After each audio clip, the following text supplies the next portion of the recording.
Shalom kepada jemaat GBP Taman Firdaus dimanapun mereka berada.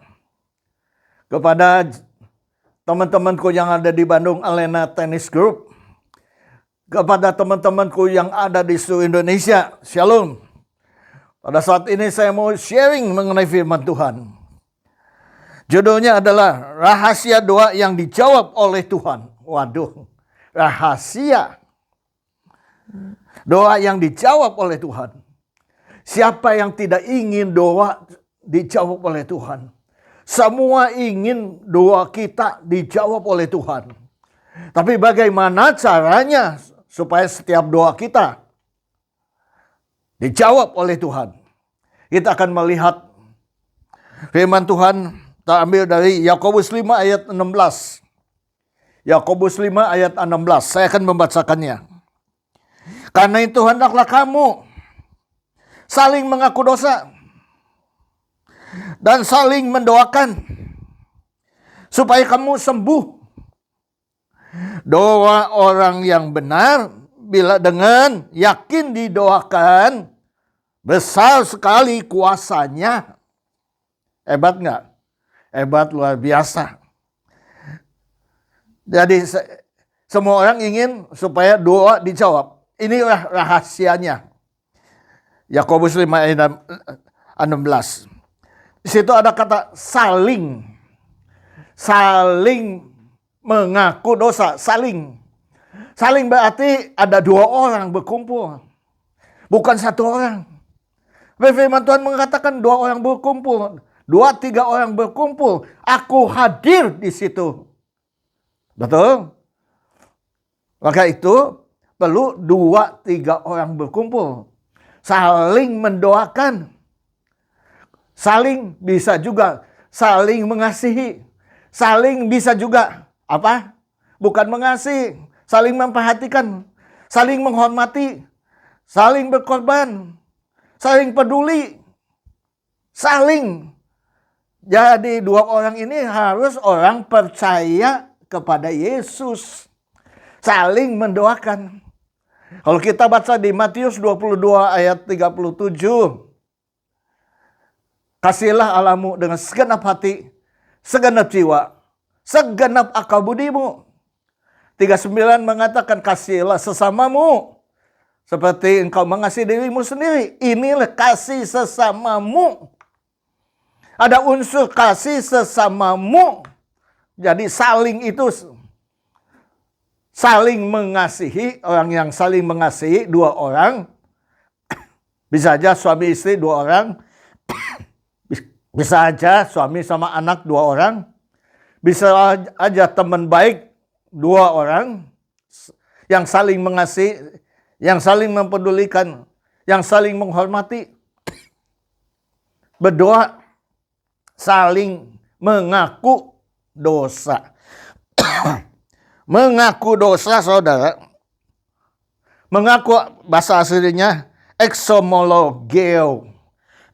Exomologeo adalah artinya keluar. Exo itu karena keluar. Keluar bagaimana, saudara? Keluar bersama-sama, homo itu bersama-sama. Logio adalah alasan atau perkataan yang cerdik. Jadi artinya apa? Keluarkan semua di dalam hatimu. Jangan ada alasan-alasan. Karena kamu pintar. Keluar alasan-alasan. Keluarkan semuanya. Jadi kosong. Jujurlah apa adanya. Exomologio juga artinya janji. Seperti siapa?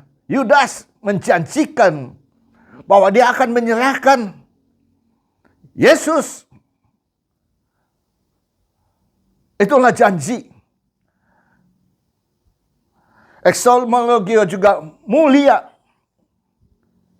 Mengaku dengan mulut kita memuliakan Tuhan.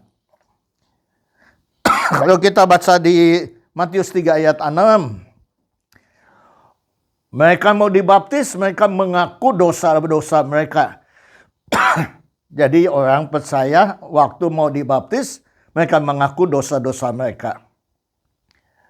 Kisah Rasul 19:18, mereka di hadapan umum percaya kepada Yesus dan mereka mengaku perbuatan-perbuatan mereka yang dahulu. Betul?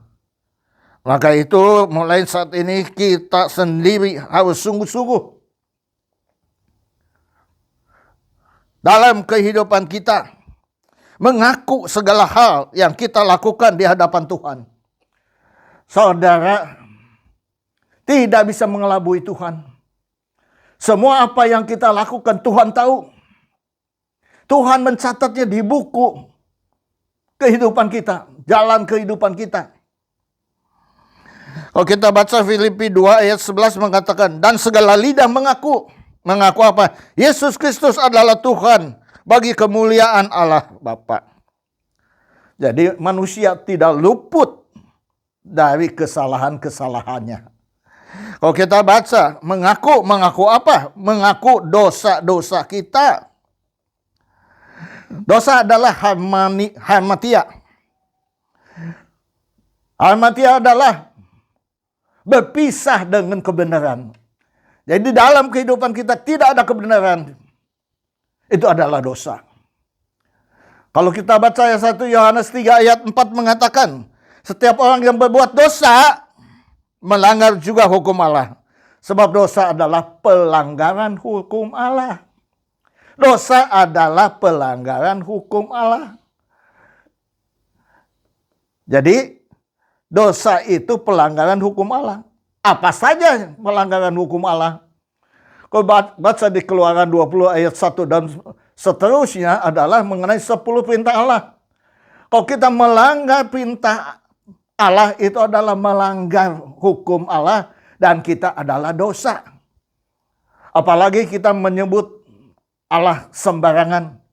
Apalagi kita mendoakan Allah. Mungkin Allah dalam kehidupan kita adalah satu-satunya. Allah Abraham, Ishak dan Yakub. Tetapi ada Allah-Allah lain di dalam kehidupanmu. Hobimu menjadi Allahmu.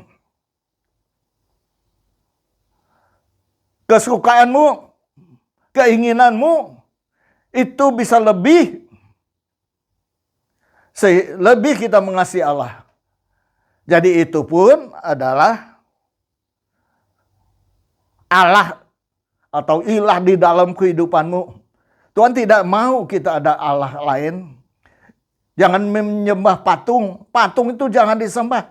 Apapun patung jangan disembah. Jangan menyebut Allah dengan sembarangan. Sedikit-dikit ngomong, demi Tuhan. Demi Tuhan, ini modalnya sekian. Demi Tuhan, aku tidak pergi. Padahal udah pergi. Demi Tuhan, semua pakai nama Tuhan, saudara. Hari Sabat, harus ada hari Sabat. 7 hari kita 6 hari kita bekerja. Hari ke-7 itu adalah istirahat hanya untuk Tuhan. Maka itu perlu kita ada 1 hari untuk Tuhan. Terutama hari ke-7. Apa yang kita lakukan hari ke-7 adalah kita menyembah Tuhan, pujian penyembahan, doa kepada Tuhan, baca firman Tuhan. Hari ke-7 penting sekali kita istirahat. Kalau saudara hari ke-7 juga bekerja, saudara akan melihat akibatnya, saudara. Umur saudara akan menjadi pendek seperti baterai. Harusnya umurnya 3 tahun. 1 tahun udah rusak. Karena tidak henti-hentinya dipakai, saudara. Tubuh kita juga tidak henti-hentinya dipakai. Tuhan sudah menentukan tubuh kita ini hanya kuat 6 hari. 7 hari harus istirahat. Dengan 7 hari menjadi hari Sabat, saudara bisa umur sesuai dengan firman Tuhan 70-80 tahun. Bahkan lebihnya adalah bonus. Penting nggak? Penting. Apalagi pelanggaran firman Tuhan. Yaitu kalau kita baca di Galatia 5 ayat 19-20. mengenai kedagingan. Apa itu kedagingan, saudara? Pencabulan, kecemaran, hawa nafsu, penyembahan berhala, sihir, perseteruan, perselisihan, iri hati, amarah, kepentingan diri sendiri, percidraan, roh pemecah, kedengkian, kemabukan, pesta pora. Itu semua kalau engkau melakukan itu melanggar firman Tuhan, itu adalah dosa. Itu keduniawian, saudara. Buanglah apa yang harus dibuang oleh kita. Matikanlah apa yang harus dimatikan oleh kita. Kolose 3 ayat 5 mengatakan, karena itu matikanlah dalam dirimu segala sesuatu yang duniawi. Sesuatu yang duniawi itu adalah dosa. Yaitu percabulan, kenajisan, hawa nafsu, nafsu jahat, dan fitnah. Itu harus dibuang. Karena itu adalah semua adalah kejahatan. Nafsu jahat dan keserakahan sama dengan penyembahan berhala. Kalau serakahan sama dengan penyembahan berhala, saudara. Semua untuk saya. Tidak ada untuk orang lain, saudara. Pikirkan saya. Sama siapa itu saya? Itu Lucifer yang mengatakan saya. Saya ingin seperti Tuhan. Saya ingin paling tinggi. Saya ingin dihormati di dunia ini. Saya. Tuhan tidak ingin saya. Tuhan ingin Tuhan yang diutamakan dari segala-galanya di dalam kehidupan kita. Harus kita buang. Buangnya apa? Segala kepahitan harus kita buang. Kegeraman kita harus buang. Kemarahan kita harus buang. Pertikaian kita harus buang. Pahit dan juga fitnah hendaklah dibuang dari antara kamu. Demikian pula segala kejahatan. Harus dibuang kegeraman, saudara. Kadang-kadang kita amarah. Kita geram. Kita emosi. Kita tidak bisa menahan emosi kita. Sehingga kita membunuh orang. Sehingga kita memukul orang. Sehingga kita berkelahi sama orang. Ini kita harus buang dalam kehidupan kita. Kalau Yesus ada di dalam diri kita, pasti semuanya hilang. Percaya, saudara. Kalau saudara tidak hilang, doa setiap hari. Pasti hilang, saya jamin. Kalau saudara sedang merokok dan saudara ingin berhenti, doa setiap hari. Dalam nama Tuhan Yesus, kami buang kebiasaan rokok saya. Setiap hari, saya percaya. Dengan sendirinya saudara akan stop merokok. Seorang anak pendeta takut akan Tuhan, bukan main. Sekolah minggu rajin, baca firman rajin, doa rajin. Pada satu hari setelah dia menginjak dewasa, umur 16-17 tahun, dia datang ke bapaknya sambil ngobrol, sambil ngeluarin rokok, saudara. Dan juga asapnya dia tiup ke muka bapaknya, saudara. Dia ingin tahu bapaknya bagaimana reaksinya. Bapaknya jengkel sekali. Dia ingin tampar sebetulnya. Tapi ada Roh Kudus di dalam dirinya berbicara, jangan, kasihilah dia. Tetap dialah anakmu. Akhirnya dia tidak apa-apakan, dia tanya, gimana rasanya sih ngerokok? Wah, enak, Pi. Luar biasa. Ini rasanya seperti stroberi, kata. Masa ada rokok seperti stroberi, saudara? Setelah itu bapaknya tidak marah, malamnya bapaknya doa. Tuhan, anak ini adalah anakmu. Tuhan sendiri yang mendidik dia.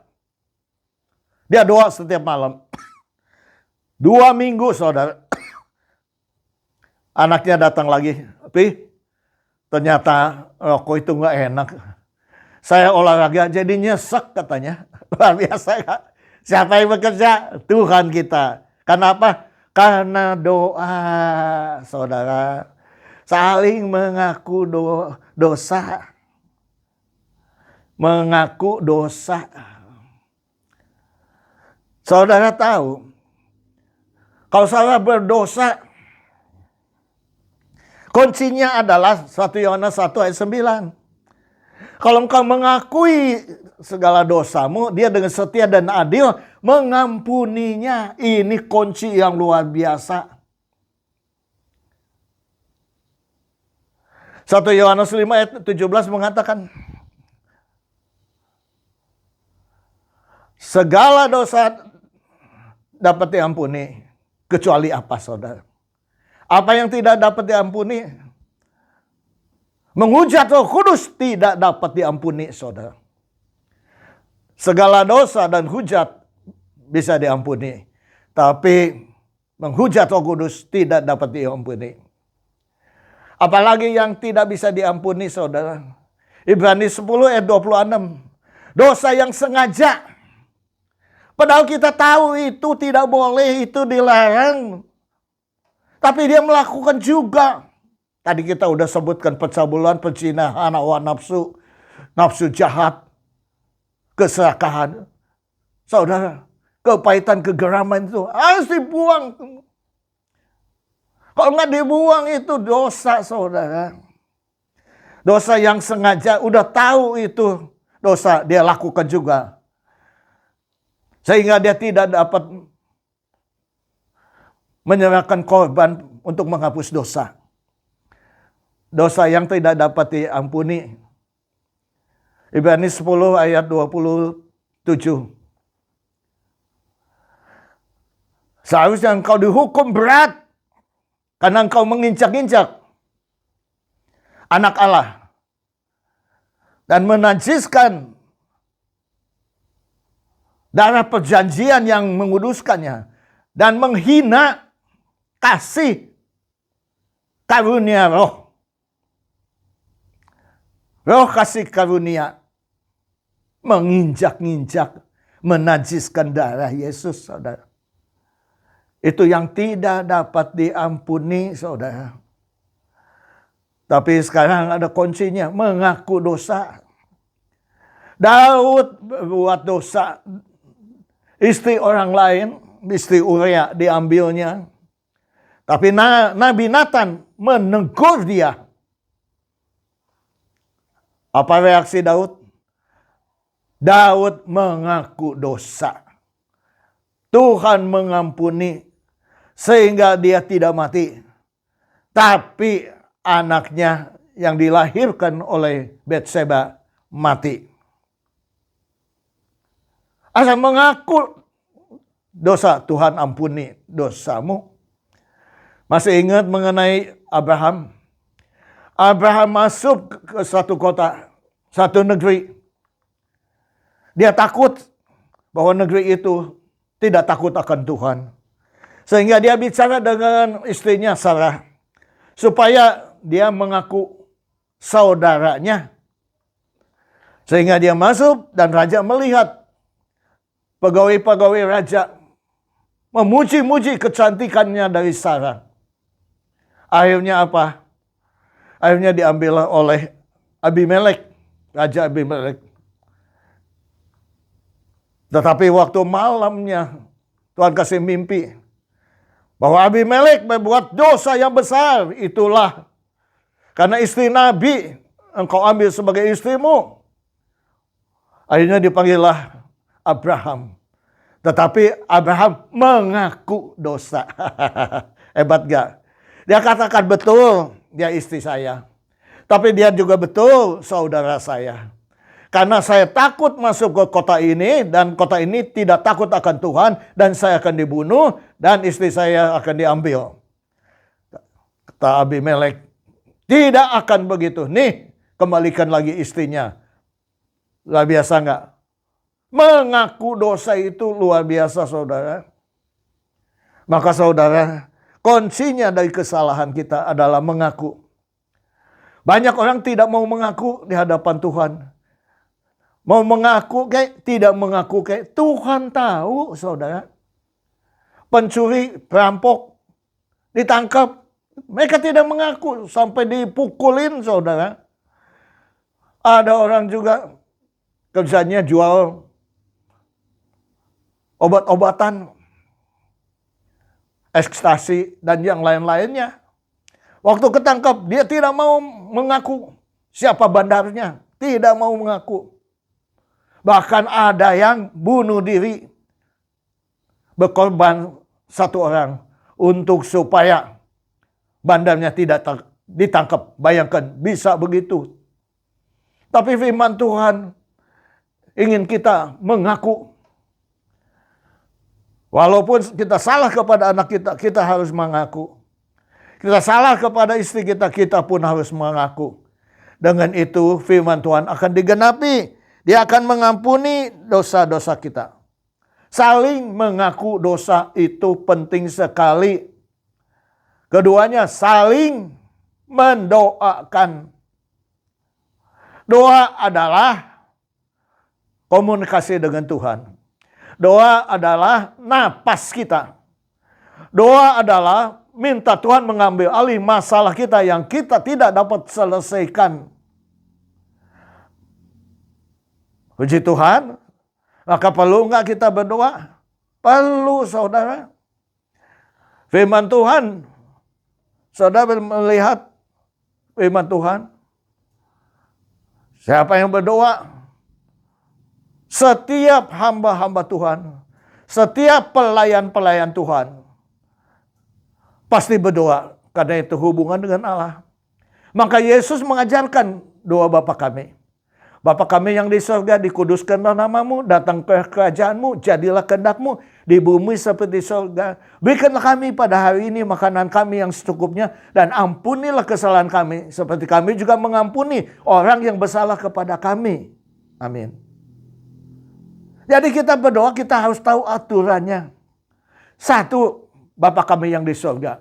Kita harus puji, muliakan, mengagungkan Tuhan terlebih dulu sebelum kita minta kebutuhan kita. Berilah kami,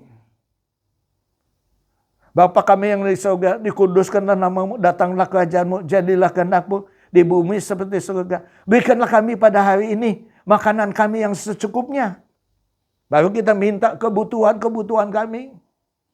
Dan kita mengakui kesalahan-kesalahan kami karena manusia setiap langkah pun bisa berbuat dosa. Ampunilah kesalahan kami. Seperti kami juga mengampuni. Jadi bukan kita mengaku dosa kami kita saja, tapi kita juga mengampuni dosa orang lain yang berbuat dosa kepada kita. Amin. Saya setiap hari saya berdoa. Dan sebelum berdoa saya pujian dulu, menyembah Tuhan. Setelah itu baru saya mengatakan kebutuhan-kebutuhan saya. Dan setiap hari saya berdoa. Karena saya percaya itu adalah napas saya. Dan saya percaya. Walaupun belum dikabulkan. Walaupun belum melihat jawaban Tuhan. Dan saya percaya. Ternyata Tuhan menjawab satu persatu doa saya. Yang di luar jangkauan pemikiran saya. Tuhan jawab satu persatu sampai saat ini. Itu yang luar biasa. Mengaku dosa. Saling mendoakan. Doa orang benar besar sekali kuasanya. Tapi saudara tahu bahasa Inggrisnya bukan demikian. Doa orang benar besar sekali kuasanya. Saya akan bacakan bahasa Inggrisnya Yakobus 5 ayat 16. Therefore, confess, mengaku your sins to one another, satu dengan yang lain, and pray for one another so you may be healed. Jadi kalau kita saling mengaku dosa, kita saling mendoakan, kamu akan sembuh. Ternyata kesembuhan itu harus ada dua orang saling mengaku dosa, saling mendoakan, dan menjadi sembuh, supaya kamu sembuh. Bahasa Inggrisnya kan, berikutnya, the effective prayer. Bahasa Indonesianya, doa orang benar, bila dengan yakin didoakan, sangat besar kuasanya. Tetapi bahasa Inggrisnya, the effective prayer of a righteous man can accomplish much. Jadi artinya, pendoa, jadi orang yang suka doa itu pendoa. Pendoa yang efektif dan hidupnya benar bisa menyelesaikan segala sesuatu. Bukan sangat besar kuasanya. Kuasanya besar bisa apa? Bisa menyembuhkan. Kuasa yang besar bisa apa? Ini bisa menyelesaikan semua masalah. Luar biasa enggak? Doa yang efektif, pendoa yang efektif bisa menyelesaikan segala sesuatu di dalam kehidupan kita. Itu yang luar biasa, saudara. Doa yang efektif itu tidak bertele-tele. Yakobus 5 ayat 12 mengatakan, jika ya, hendaklah kamu mengatakan ya. Jika tidak, hendaklah kamu juga menyatakan tidak. Betul nggak, saudara? Jadi ya dan ya, tidak adalah tidak. Tidak bertele-tele. Jangan berdoa, doa untuk makan. Kita berdoa, terima kasih Tuhan atas firman yang ditaburkan tadi pagi Tuhan. Kami percaya, kami mengasihi Engkau Tuhan. Kami bertobat, kami sungguh-sungguh taat akan Tuhan.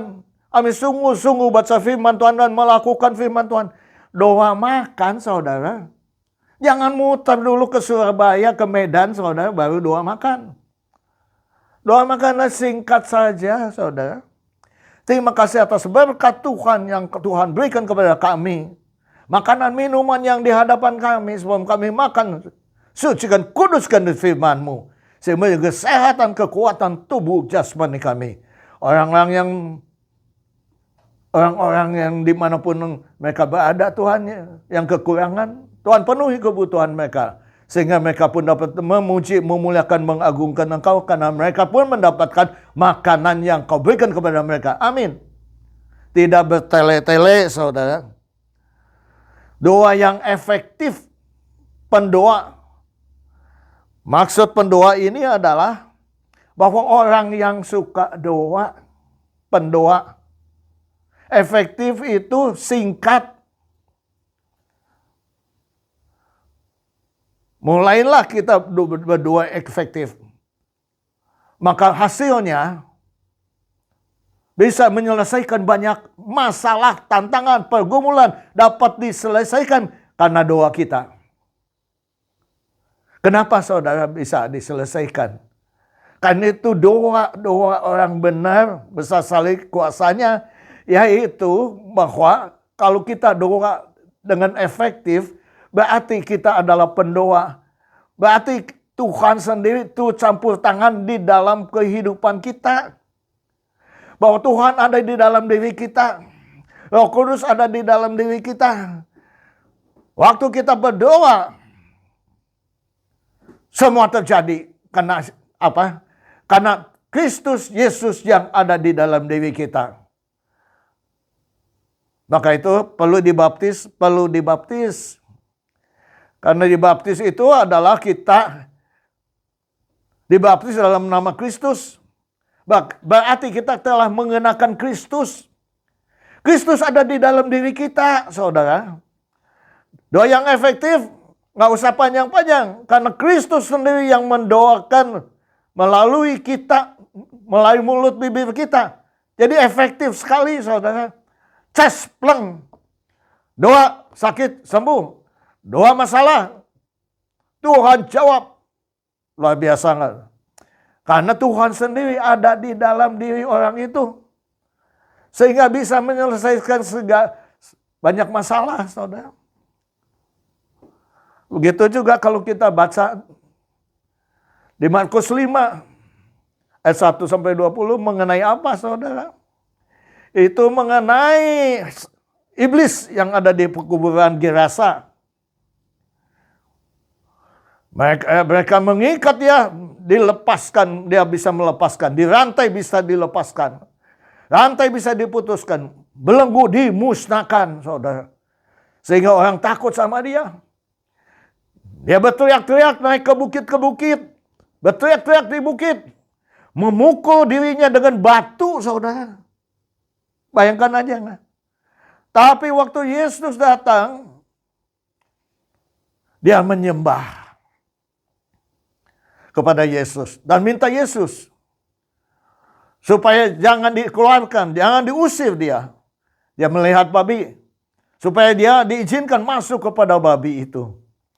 Sehingga setelah itu, babi itu terjun di tepi jurang dan mati semuanya.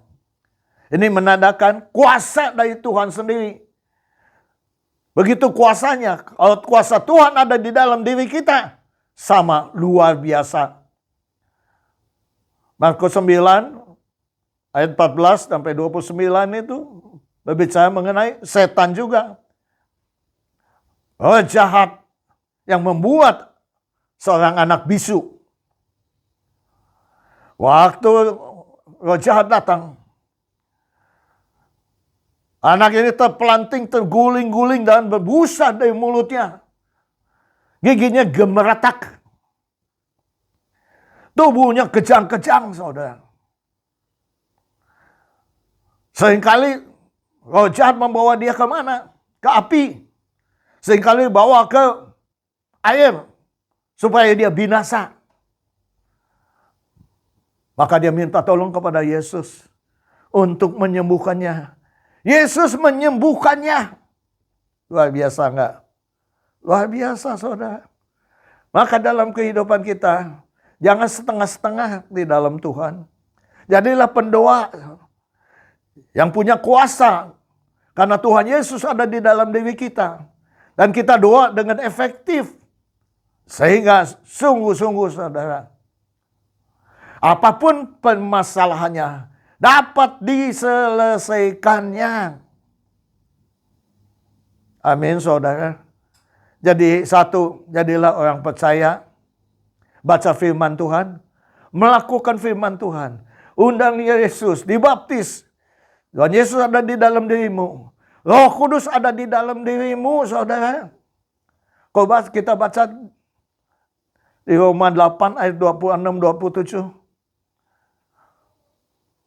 Roh Kudus akan membantu kita waktu kita lemah. Dan kita tidak tahu bagaimana untuk berdoa.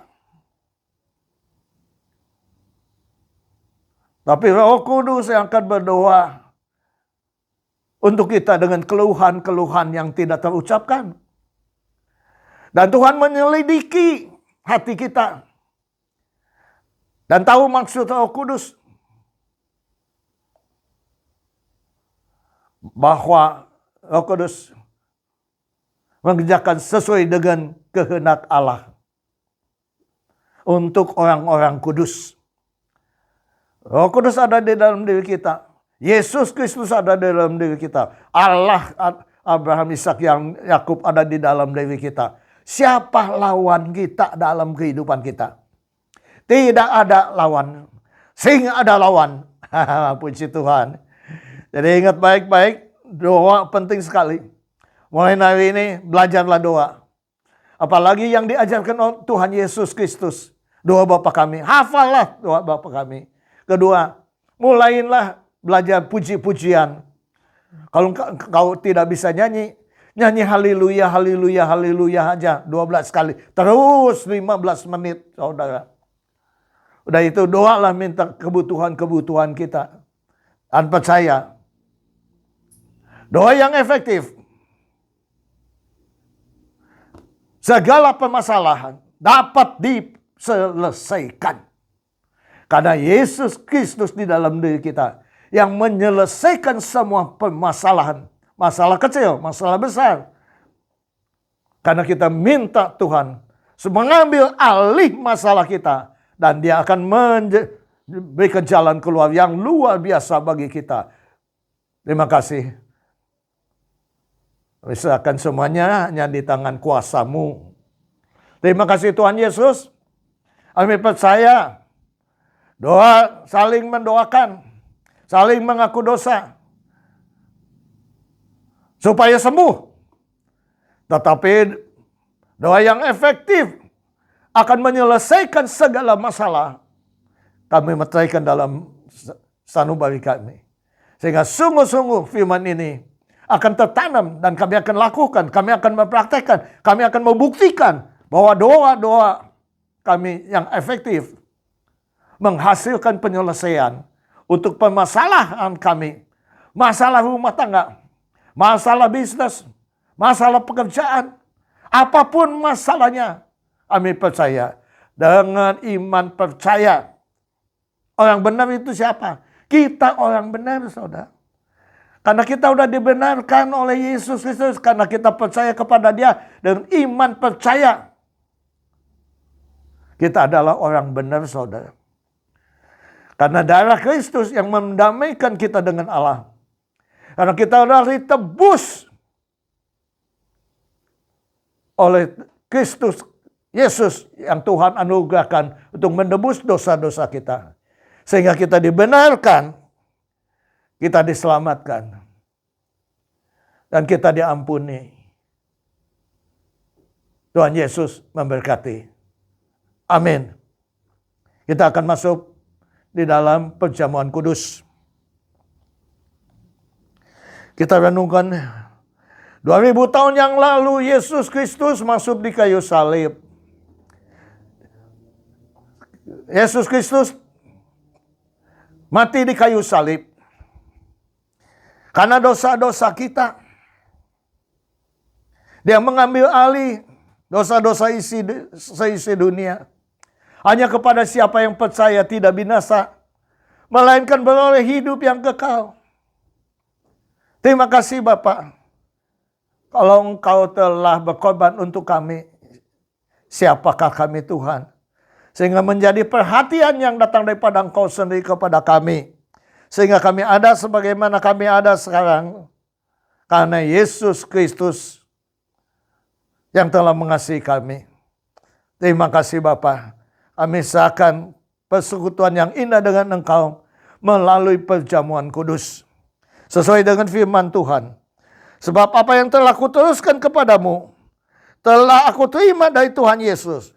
Itu bahwa Tuhan Yesus pada malam waktu ia diserahkan, ia mengambil roti. Dan sesudah itu ia mengucapkan syukur atasnya. Dan memecah-mecahkannya. Dan berkata, inilah tubuhmu yang diserahkan bagi kamu, perbuatlah menjadi peringatan akan aku.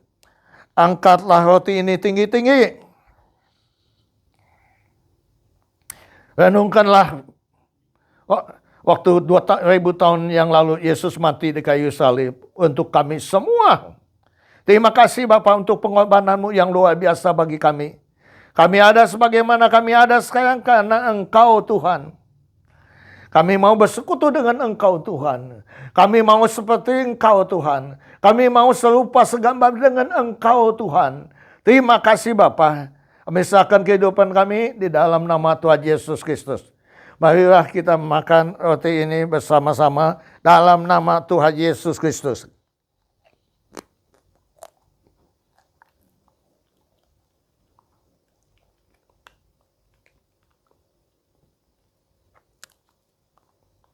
Angkatlah cawan ini tinggi-tinggi. Demikianlah juga ia mengambil cawan sesudah makan. Lalu berkata, cawan ini adalah perjanjian baru yang dimeteraikan oleh darahku sendiri. Perbuatlah setiap kali kamu meminumnya menjadi peringatan akan aku. Sebab setiap kali kamu makan roti ini dan minum cawan ini, kamu memberitakan Tuhan sampai ia datang untuk kedua kalinya. Dalam nama Tuhan Yesus, kami telah berdoa dan mengucapkan syukur. Mari kita sama-sama meminumnya. ucapan terima kasih kita dengan bahasa kita masing-masing. Terima kasih Tuhan untuk kebaikan-Mu. Terima kasih Tuhan untuk pengorbanan-Mu. Terima kasih Tuhan, kau kami selamat, kami dibenarkan, kami ditebus dosa-dosa kami. Sehingga kami menjadi murid-Mu. Kami menjadi pengikut-Mu. Kami menjadi anak-Mu. Dalam nama Tuhan Yesus. Terima kasih Bapa, kami serahkan semuanya hanya di tangan kuasa-Mu. Hanya dalam nama Tuhan Yesus kami telah berdoa dan mengucapkan syukur. Haleluya. Saudara, kalau ada yang sakit, mempunyai masalah, tantangan, pergumulan, boleh kalau ada 2 orang, lakukanlah bergandengan tangan. Mulailah satu dengan yang lain mengaku dosa. Praktekkan dalam kehidupanmu. Mengaku dosa, ingat-ingat minta Roh Kudus apa yang kami harus katakan. Harus mengaku dosa kepada orang yang bersama-sama kita berdoa. Setelah mengaku dosa, saling mendoakan. Kalau ada yang sakit, doakan penyakitnya. Kalau ada masalah rumah tangga, doakan rumah tangganya. Kalau ada masalah anak, doakan anaknya. Percayalah bahwa doa yang efektif dapat menyelesaikan masalah semuanya. Walaupun sebesar apapun masalahmu. Harus percaya. Tiada mustahil bagi Tuhan untuk menyembuhkannya. Tiada mustahil bagi Tuhan untuk membuka jalan bagi engkau. Terima kasih Bapa. Mesahkan semuanya hanya di tangan kuasa-Mu. Kita akan menutup. Angkatlah kedua belah tanganmu. Terima kasih Tuhan atas firman-Mu yang Kau taburkan. Kami percaya firman-Mu yang ditaburkan untuk dipraktekkan dalam kehidupan kami. Sehingga kami tahu membuktikan bahwa firman Tuhan adalah benar. Ya dan amin. Dalam nama Tuhan Yesus. Terima kasih Bapa. Kami meteraikan firman Tuhan dalam sanubari kami. Firman Tuhan akan bertumbuh berbuah dalam kehidupan kami. Terima kasih Bapa. Dan terimalah berkat anugerah dari Bapa. Damai sejahtera dari Yesus Kristus. Persekutuan persatuan penghiburan dari Roh Kudus. Yang menghibur dan mempersatukan kami semuanya. Sekarang sampai Maranatha, Yesus datang untuk kedua kalinya. Hanya di dalam satu nama, nama di atas segala nama, penguasa langit dan bumi. Dengan seisinya, namanya Tuhan Yesus Kristus. Kami telah berdoa dan mengucapkan syukur. Haleluya. Amin. Tuhan memberkati.